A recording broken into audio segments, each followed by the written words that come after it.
The Georgia State Board of Elections is now facing a barrage of lawsuits. Let me show you this article. You know who this organization is. Democracy Docket, Mark Elias, the people who are responsible for initiating litigation all over the country in support and on behalf of the Democratic Party.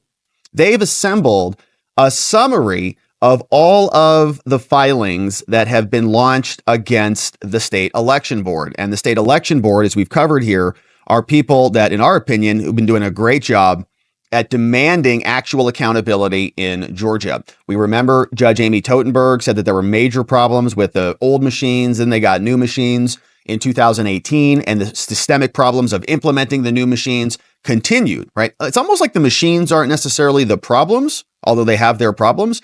They are implemented so poorly, whereby the even administrative password, according to certain lawsuits, was being shared all over the place so that everybody could access all the machines and tip the scales, manipulate the numbers, literally do whatever they want. Admin root access, according to some testimony.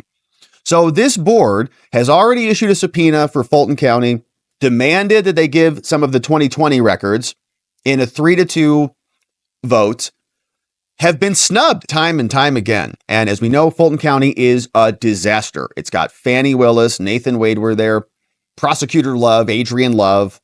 The whole operation involved even Fannie Willis, in her case, lying to the judges, right? These people who are supposed to be prosecuting crimes and investigating the fraud are lying to judges to their face in their own courts. So you can't trust anything that comes out from them. But the state election board has now changed some rules to try to create some integrity around the election. You can see they passed a hand count rule. It requires 3 election workers to unseal every box of ballots printed from the scanner and hand count them to ensure that the counts match the machines. That's great. It's reconciling the vote. This rule will require election workers to count the total number of ballots, but not which candidate received more votes. This rule took effect on Monday. They hate it. There's also a reconciliation reports rule that was also passed. It mandates that counties publish online reports detailing the difference between the number of total ballots cast and the total number of voters reported voting in each precinct. This rule took effect on Monday. That's interesting. Why would that data even be different at all? Total ballots cast and the number of voters reported in each precinct. Well, maybe there's a discrepancy. Why might that be? There's also another reconciliation rule that they passed that they all hate, requires either each county board of elections or election workers to verify the total ballot count against tabulation tape from each individual ballot scanner in the county. The rule took effect on Monday.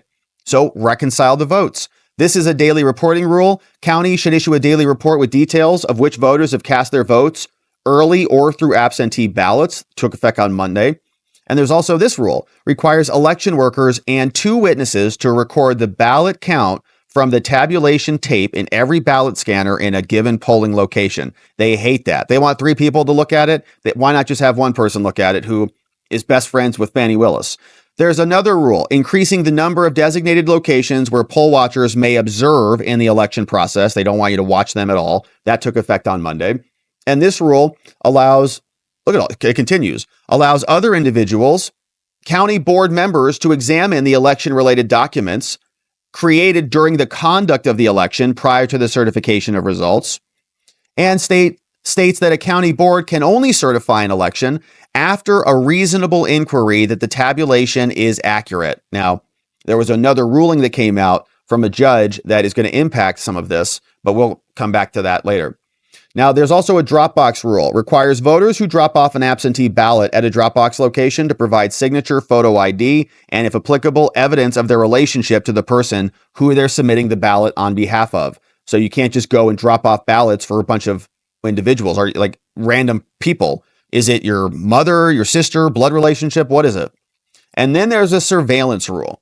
Now, this requires video surveillance at drop boxes and states that ballots placed in non-monitored drop boxes should not be counted. That rule also went into effect.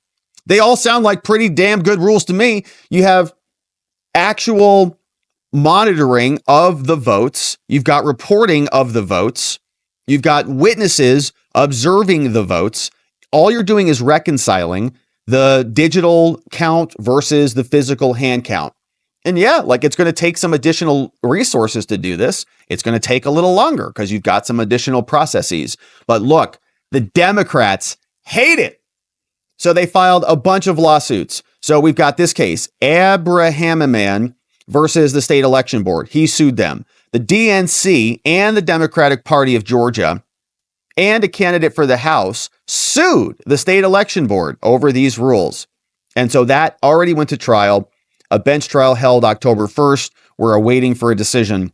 They say these rules violate Georgia laws that require them to certify the election, making it mandatory. You don't have the discretion to delay certification at all, is what they said. So you can think about that as forced certification. Wait, doesn't certification mean you have to certify something to certify it?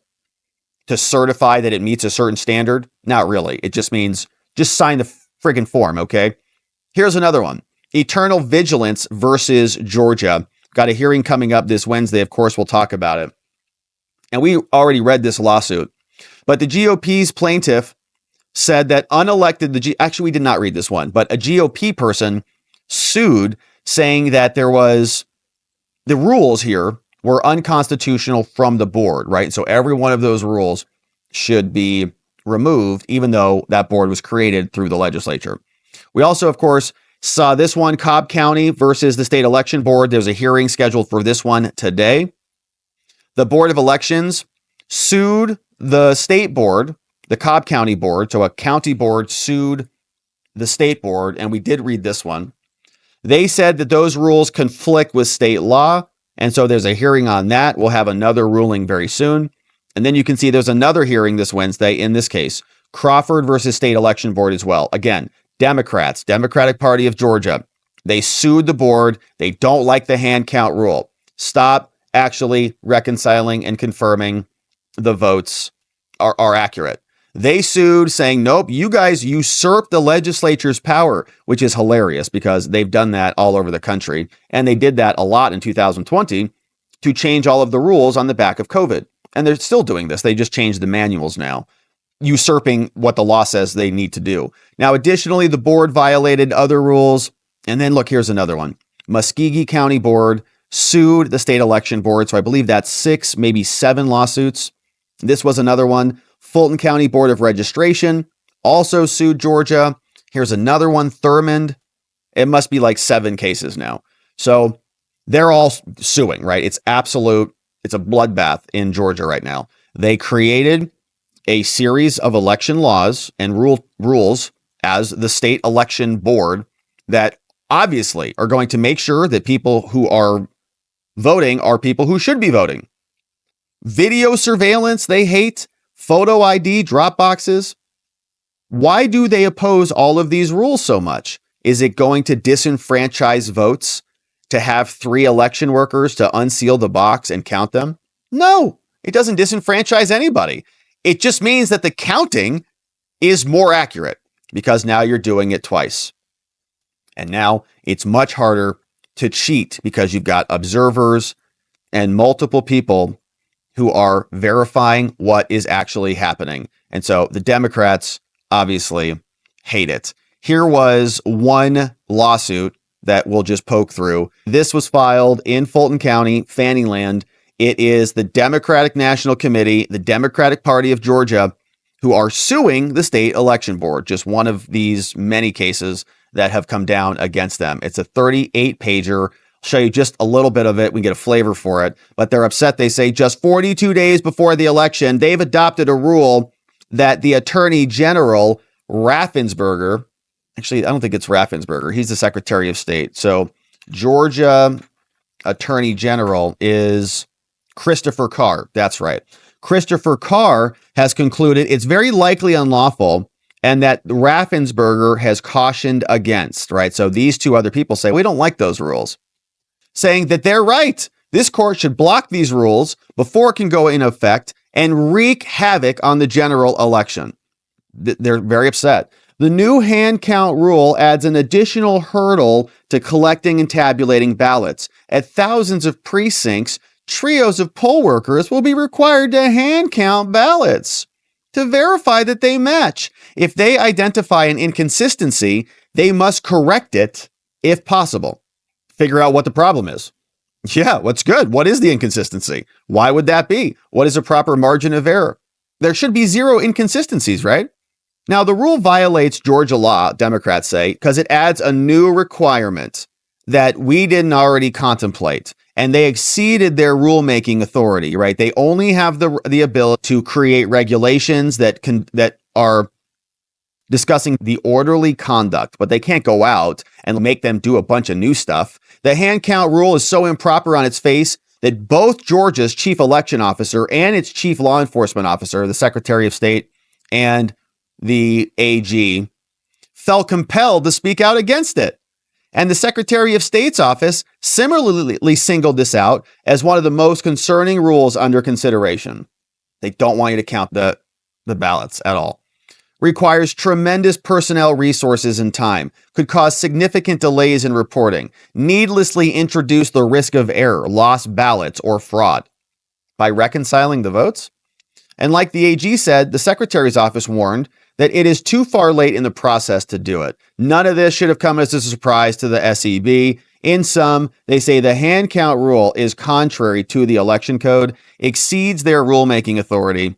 And so to protect the state's laws and to prevent election night chaos, this court should declare the hand count rule exceeds their authority and enjoin that rule from going into effect. So the election machines are a disaster in Georgia. As we talked about, there's allegations from other people suing, saying that the implementation, the security, execution, not the machines per se themselves, but they bought a bunch of machines and then they gave them all the same password. And then they gave everybody the same password and everybody was using it. You go, wait, that's not one user, one password. So you can actually chronicle and log who's accessing the device and making certain changes, right? Security was a disaster. So they propose a different rule and implement a different rule. We're going to also count them by hand. They flip out, file 6 or 7 lawsuits to stop this. Why is that? Because they don't want people to actually count the votes that are cast. They'd rather have the machines do it. And saying a lot of the other explanations here are technicalities. They didn't provide adequate notice. They didn't provide a statement of reason, so they failed some other statutory mechanism.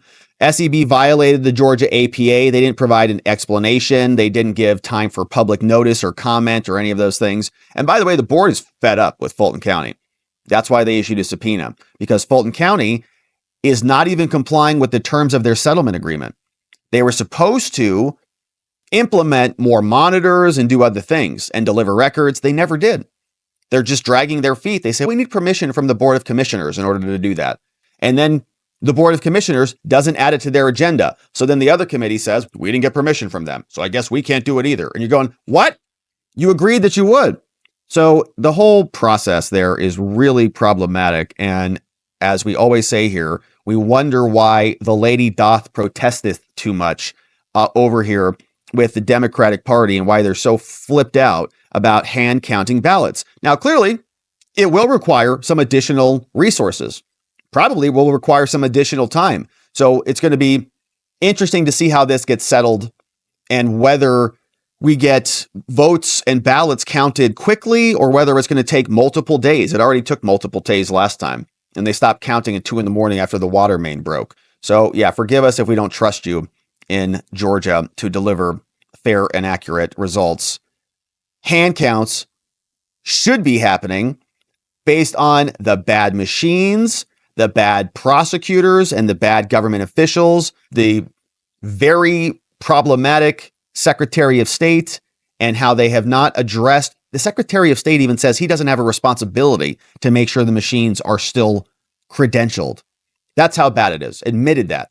And McAfee agreed, because the system is open and prime for the taking. And it's designed that way.